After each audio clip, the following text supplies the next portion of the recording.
இப்போ பார்க்க போகிறது ப்ளவுஸோட பேடு. இது ஆம் ஹோலில் யூஸ் பண்ணுவாங்க.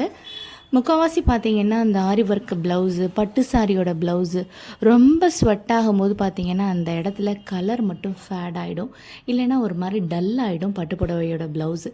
அதனாலேயே முக்கால்வாசி பேர் என்ன பண்ணுவாங்கன்னா, ஸ்வெட் ஆகுது, நான் இன்றைக்கி இந்த சாரீ வேர் பண்ணலை அப்படிம்பாங்க. நீங்கள் கஸ்டமருக்கு ஸ்டிச் பண்ணி கொடுக்கையில் இந்த பேடை வந்து ஸ்டிச் பண்ணி கொடுத்தீங்களா, இது ஸ்டிச் பண்ண வேண்டாம், நீங்கள் அதாவது ஃபிக்ஸ் பண்ணால் போதும். இதில் உள்ள அந்த ஒயிட் கலர் நம்ம எப்படி பேடு யூஸ் பண்ணுவோமோ அதே மாதிரி தான். இதில் உள்ள ஒரு ஒயிட் கலர் ஸ்டிக்கரை பிச்சிட்டிங்கன்னா அது நல்லா அழகாக ஸ்டிக் ஆகிக்கும். நான் ஏன் இதை ஸ்டிக் பண்ணல அப்படின்னா, இதில் இந்த ப்ளவுஸில் இன்னும் கொஞ்சம் ஒர்க் இருக்குது, அதுக்கப்புறம் தான் இதை ஸ்டிக் பண்ணணும்னு வச்சுருக்கேன். இந்த மாதிரி ஸ்டிக் பண்ணிட்டீங்கன்னா நமக்கு ஆம் ஹோலில் இருக்கிறதே தெரியாது, ரொம்ப கம்ஃபர்டபுளாக இருக்கும். இந்த பேட் வந்து நம்மள்ட்ட அவைலபிள் இருக்குது. ஜஸ்ட் 180 rupees தான். 10 பீசஸ் வரும் இந்த பேடு. இதை நீங்கள் கஸ்டமருக்கும் யூஸ் பண்ணி கொடுக்கலாம், இல்லை நீங்களாக ஓன் யூஸுக்கும் நீங்கள் பட்டு புடவை வேர் பண்ணுறீங்க, இல்லை ஆரி ஒர்க் ப்ளவுஸ் யூஸ் பண்ணுறீங்க, இல்லை சல்வார் யூஸ் பண்ணுறீங்க அப்படின்னா எல்லாத்துக்குமே இந்த பேட் வந்து யூஸ் பண்ணிக்கலாம். இந்த பேட் வந்து ரொம்ப யூஸ்ஃபுல்லாக இருக்குங்க.